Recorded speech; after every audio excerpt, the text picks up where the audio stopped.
From time to time, I always feel that a conversation is brought up. It's always those fun conversations about technology, the future of technology, and how people could just do crazy stuff, right?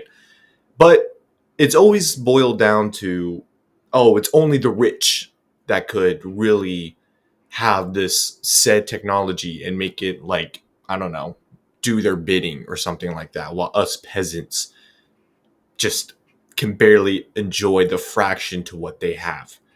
Well, what if I told you that an 81-year-old Montana man was sentenced Monday to 6 months in federal prison for illegally using tissue and testicles for large sheep hunted in Central Asia and the US to create hybrid sheep for captive trophy hunting in Texas and Minnesota? So the U.S. District Court Judge Brian Morris, he went on to say that he struggled to come up with a sentence for this 81-year-old. His name was Arthur.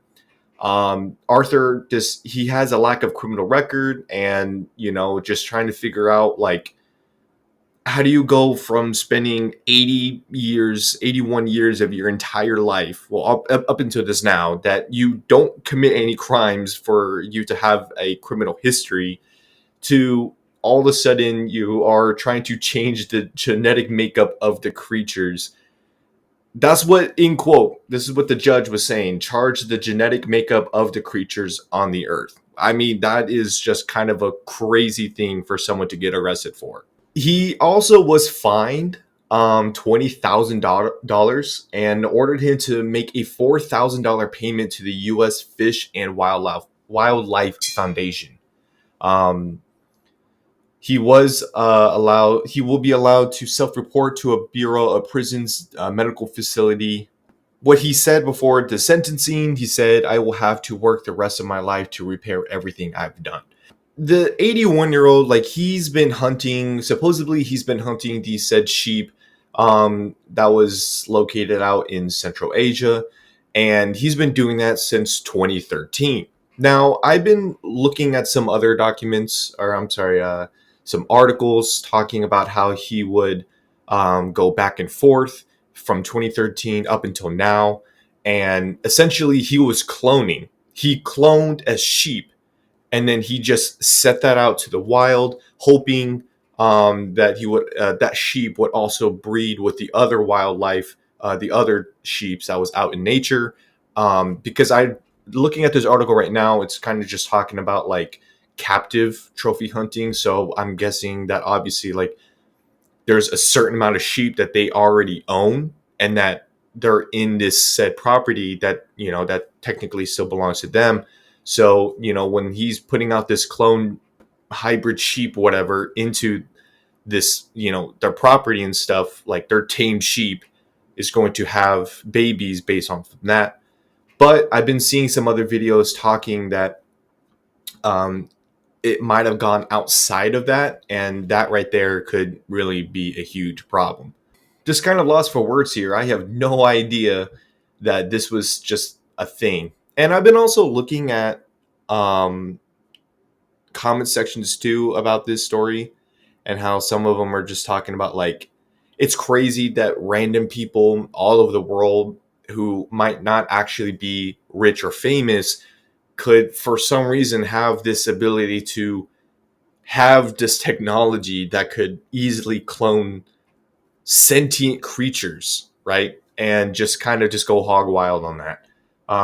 But as far as I'm looking here, I'm not really seeing anything that this guy was like he wasn't rich. As far as some of these articles here, like I'm not seeing anything that he's oh like he comes from a wealthy family or he was doing this for as a job for however years and all this other stuff. But again, I just really think this is pretty interesting to see that an 81-year-old man. It's one thing that like a Florida man that's like in his 30s or 40s, hell, 15 fucking years old could be trying to clone something, an alligator or a fucking elephant, right? Like that's something that most people wouldn't even bat an eye to, right? Because that's just Florida.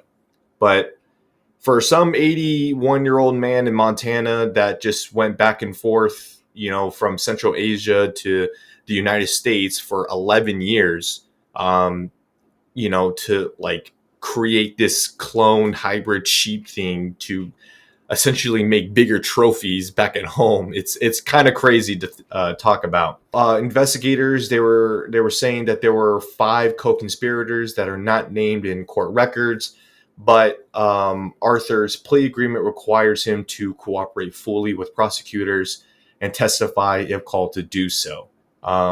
As of obviously right now, this case is still being investigated, so we'll see. I don't know, but I just thought this was a very, very funny thing. I thought this is completely wild that a senior citizen is just doing this. That kind of just opens up my eyes a little bit, like like how many people really are doing this that just haven't been caught yet.